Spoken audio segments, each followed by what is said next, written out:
Nainen viimeisellä penkillä. Nainen istuu Rantaboulevardin viimeisellä penkillä.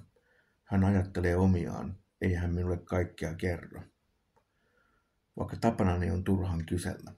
Hän istuu penkillään ja miettii, mikä meni pieleen ja mitä voisi vielä saada. Kylmä merituli puhaltaa. Vaahtopäitäkin näkyy. Poissa kesän lämpö, riemu ja viini. Kohta minun on aika poistua. Kumpa hän kuuntelisi ja uskoisi,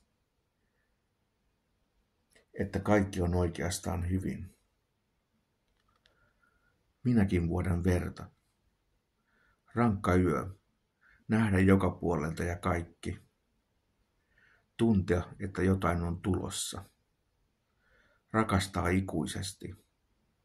Se, mikä on liikaa, on liian vähän. Musta on kaunista. Elämä alkaa ja loppuu. Tunnustus tekee hyvää sielulle. Jos minua lyödään, minäkin vuodan verta.